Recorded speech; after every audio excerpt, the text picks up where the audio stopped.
pray खुदा बख्श मेरे शहर खातिर खास कर फरमाइश करता शनौ कुंडी अता हम दिल शेरजे इलाही फजल वहीद हम सफर हुजूर जान तना खास कर उस्ताद मामुक शेरजे वाई ब्रासाने इब्राहिम मुशवानी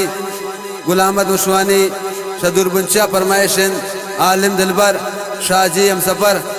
इसरार शाहीन खास कर बाबू सितार दरवेश शेख मच फरमाइशन मुमताज मुनीर द्वारा फरमाइशन मूसा मैर शहजायदान खयाबान परादा फरमाइशन जुम्मा जालिम असंजान फरमाइश शदालबंदीन बाईपासा फरमाइश कुर्ता गुंडे जफर अकमल नुतीजी शनौकुंडी सद्दाम खिलजी जयजाद बारांजी समीर राज हसनी वारक मिन्नतवारन खुदा बख्श मेरे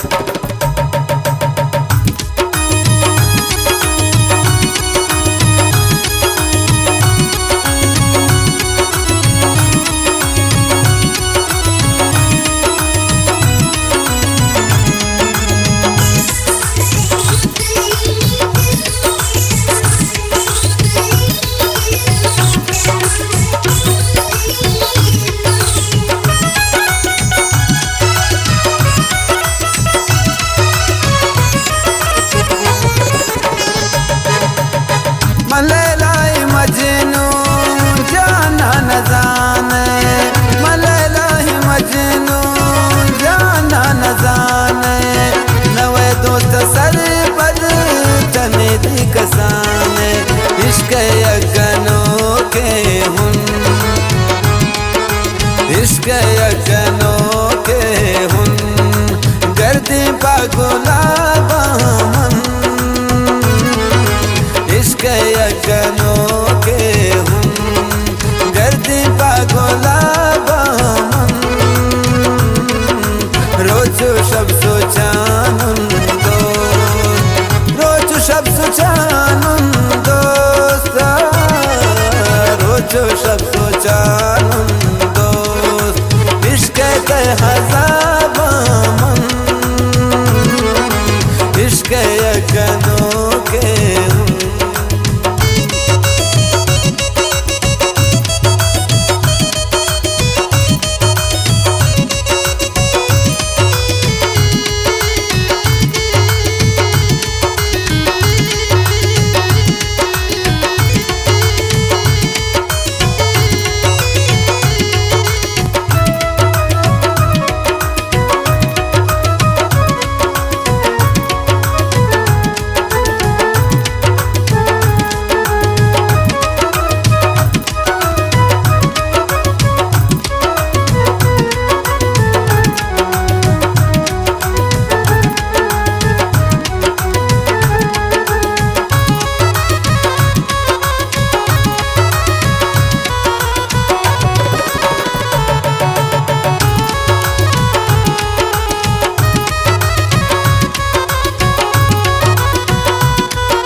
दर्दार शिके बेशुमार शिके तीसका गुरमन के दोस्ती मगिंदा ये पुल्ला न रो दे गोदले होना द्वारग शाना जालिम मसंदा इश्क यकनों के हुन इश्क यकनों के हुन गर्दी पागुला बामन रोजो शब सोचानुन दो रोजो शब सोचानुन दोस्त रोजो शब सोचानुन दोस्त इश्क हज़ाबामन इश्क यकनों के हुन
शब सोचानुन दोस्त रोचो शब सोचानुन दोस्त रोचो शब सोचानुन दोस्त इश्क से हज़ावा मन इश्क यकनों के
खुदा बख्श मेरे बेतबीबे हुन या तो मरो सी अली दवाबे मुझसे चौकानी दर्द वरो कानी कुलगनो कानी कुमक या खुदा बे इश्क यक्स चौके हुन गर्दी पागोला बामन रोचो शब सोचानुन दोस्त रोचो शब सोचानुन दोस्त रोचो शब सोचानुन दोस्त इश्क से हज़ावा मन इश्क यकनों के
फरियाद कनी मन मारो चीनी आब्या की त्रायाद कनी मन कुछ अम्मानी सैला दिलाशात कनी मन नसीबावती वाबियार पात कनी मन नसीबावती वाबियार पात कनी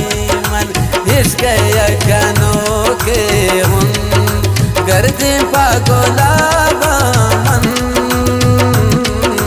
रोचो शब सोचानुन दोस्त रोचो शब सोचानुन दोस्त इश्क यकनों के हुन गर्दी पागोला